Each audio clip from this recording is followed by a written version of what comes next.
Hello student, I am Neha Pimpale from TMC School number 58, Bhaindarpada. Welcome to this TMC virtual class.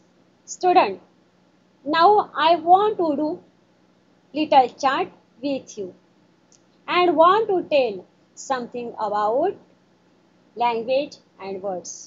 मुलांनो, आता मी तुम्हाला भाषेबद्दल आणि शब्दांबद्दल सांगत आहे. Every day we speak with someone.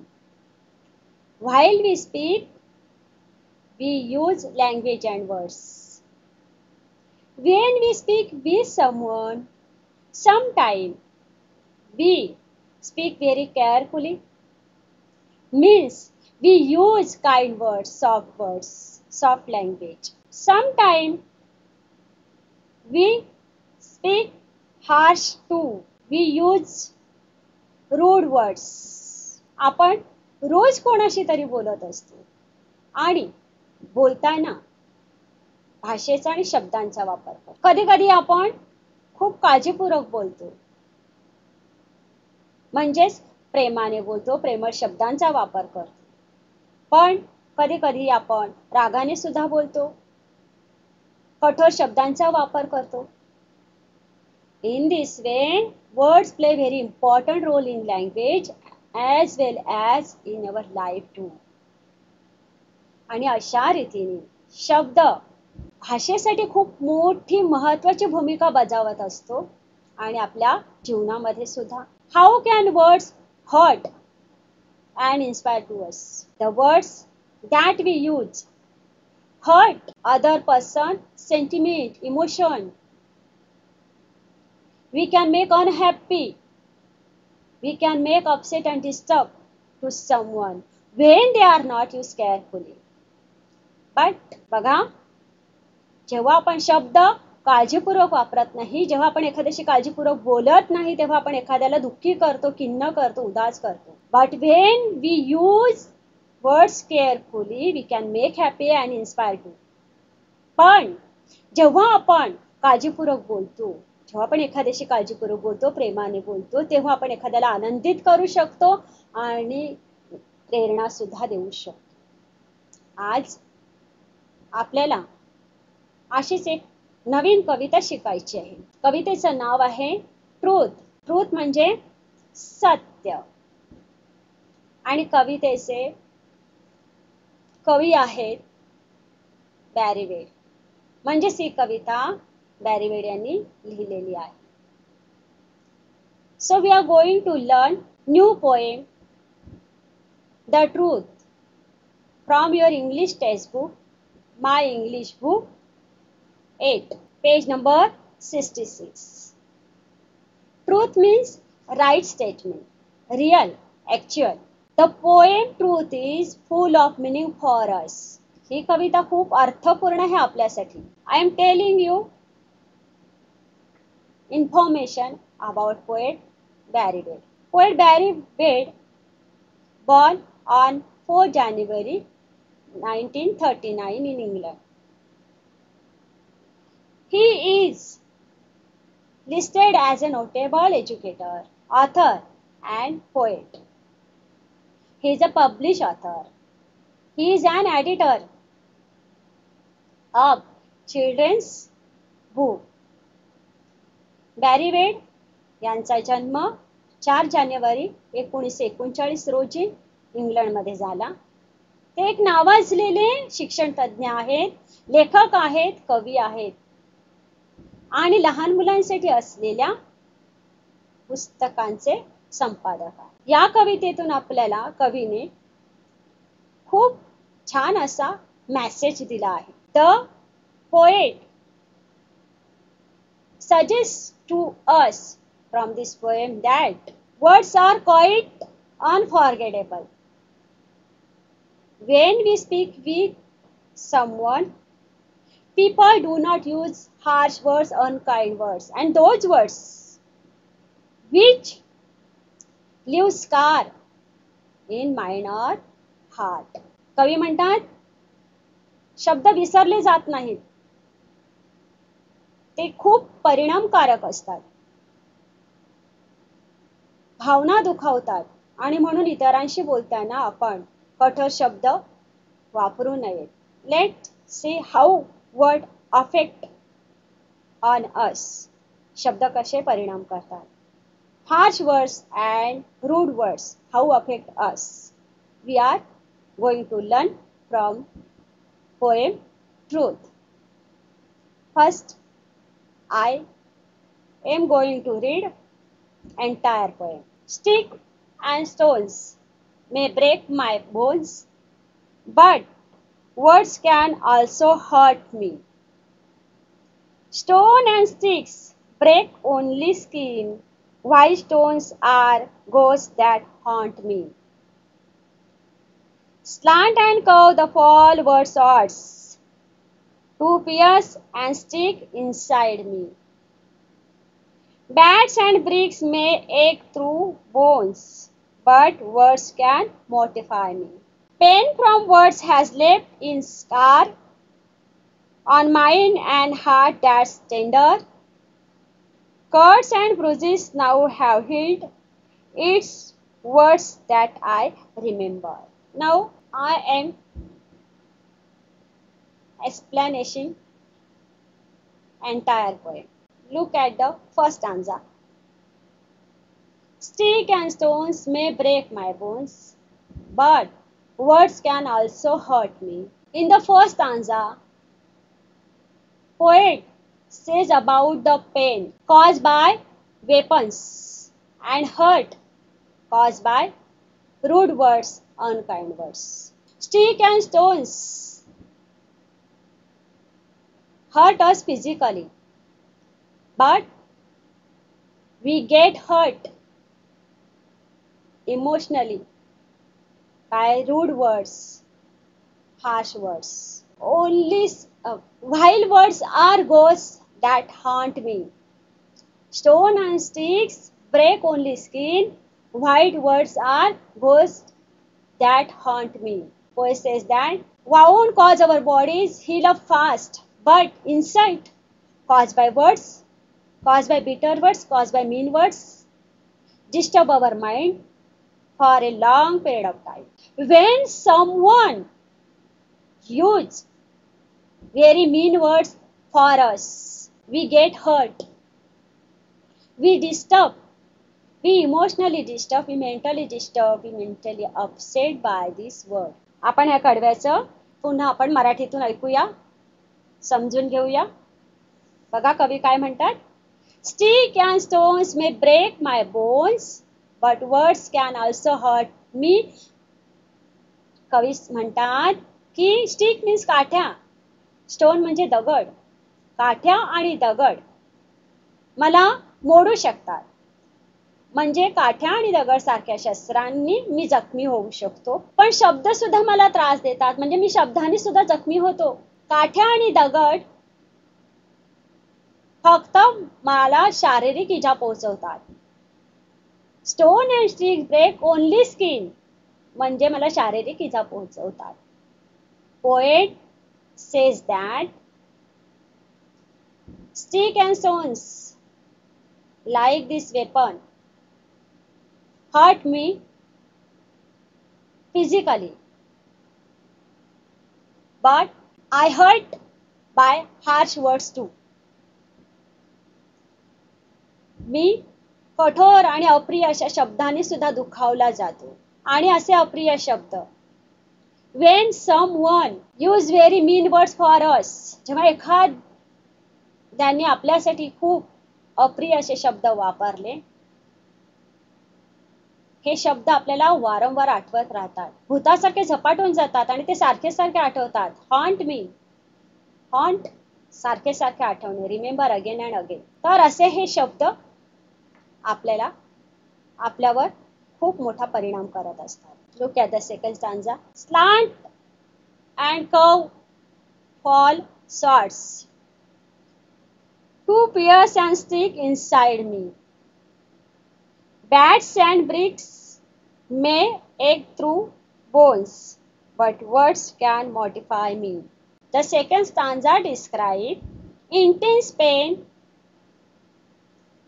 caused by bitter words. Poet says that object like sword enlarge our bodies very deeply.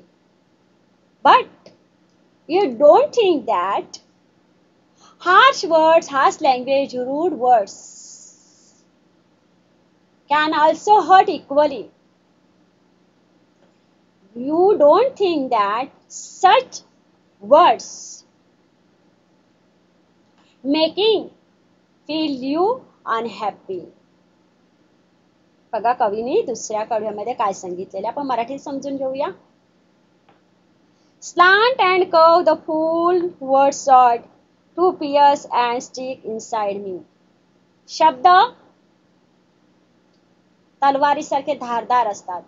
ते माझ्या मनावर आघात करतात, तीव्र वेदना देतात. जेव्हा आपण एखाद्याकडून अप्रिय शब्द ऐकतो, जेव्हा कोणी आपला अपमान करतात आणि अपमान करण्यासाठी कठोर शब्द वापरतात किंवा रागाने बोलतात. आपले शिक्षक सुद्धा कधी कधी आपल्यावर रागावतात किंवा रागाने बोलतात. सर्वांसमोर आपल्याला कठोर शब्दाने बोलतात. आपल्याला शिस्त लागावी म्हणून, पण आपण ते मनाला लावून घेतो आणि आपण बदलतो. कवी काय म्हणतात बघा, bats and bricks may ache through bones, but words can mortify me. Bats म्हणजे लाकडी फळी, ब्रिक्स विटा. लाकडी फळी आणि विटांनी मला शारीरिक इजा होईल, पण शब्द मला अपमानित करतात, शर्मेने मान खाली घालायला लावतात. Harsh words, unkind language upset me, disturb me. Like this word disturb us mentally. अशा शब्दांनी आपण काय तो खचतो, खिन्न होतो. Last stanza, look at the last stanza. Pain from words has left its scar on mind and heart that's tender. Cuts and bruises now have healed. It's words that I remember. The third stanza explains that damage caused by bitter words more than damage, physical injury. Both leave scar, one on our body and other on our mind and heart. Scars live on mind and heart. Our mind do not let forget this experience. बघा आपण मराठीतून समजून घेऊया कवी काय म्हणतात. Pain from words has left its scar on mind and heart that's tender. शब्दांनी झालेली जी जखम आहे आपल्या कोमल हृदयावर आघात करतात आणि व्रण ठेवतात, खुणा ठेवतात आणि ह्या खुणा विसरल्या जात नाही. असं म्हणतात, शस्त्रांनी केलेली जखम, शस्त्रांनी झालेली जखम भरून निघते, पण शब्दांनी झालेली जखम कधीही भरून निघत नाही. टेंडर, कोमल हृदय, स्कार, खुणा, व्रण, म्हणजे शब्दांनी झालेले जे जखम आहे, जे व्रण आहे, ते आपल्या आपण विसरू शकत नाही. कठोर शब्द आपल्या कोमल हृदयावर आघात करतात. Cuts and bruises now have healed. मगाशीच मी तुम्हाला सांगितलं की शस्त्राने झालेली जखम भरून निघते, पण शब्द आपण लक्षात ठेवतो, आपण ते विसरत नाही. Harsh words, unkind language do not let us forget forever. या कवितेतून आपल्याला कवीने सांगितलेलं आहे. या कवितेची मध्यवर्ती कल्पना काय आहे पाहूया आपण. Poet suggests that words are quite unforgettable. When we speak with someone, people do not use harsh words, unkind words, and those words leave scar in our mind and heart. कवी म्हणतात की असे शब्द वापरू नका की जे आपल्याला आपल्या मनावर आघात करतात, आपण कोणाला तरी दुखावतो, अशा शब्दांचा वापर करू नका. When we use kind words, kind language, soft language, we can keep good relationship with others. But when we use harsh language, rude language, mean language, we can break up relationship. असं म्हणतात चांगले शब्द वापरून, चांगलं बोलून, प्रेमाने बोलून नाती जपता येतात. पण जेव्हा आपण खूप रागाने, रागाच्या भारात काहीही बोलून जातो एखाद्याला, तेव्हा आपली नाती तुटतात. किती छान वर्णन कवीने केलेलं आहे. आणि ह्या आपल्या जीवनामध्ये अत्यंत महत्वाचं आहे, नाती जपण्यासाठी आणि लोकांशी चांगले वागण्यासाठी. तर आता आपण कवितेमध्ये समान अक्षर किंवा ध्वनी आलेले आहेत तिथे लक्ष देऊया. वर्कशॉप कडे पाहूया. फर्स्ट आहे read the poem aloud and recite it with proper rhyming. Ridha, तुम्ही ही कविता पाठांतर करायची आहे आणि मग ती प्रॉपरली बोलून दाखवायची. तुम्ही आधी घरी पाठांतर करा. सेकंड बघा, वर्कशॉप मध्ये find from the poem 2 lines each that contain the following figures of speech. आयटिरेशन म्हणजे ते समान शब्द सारखे सारखे येतात. बघा ते शब्द कोणते आहेत. Stick and stones may break my bones. Stone and sticks break only skin.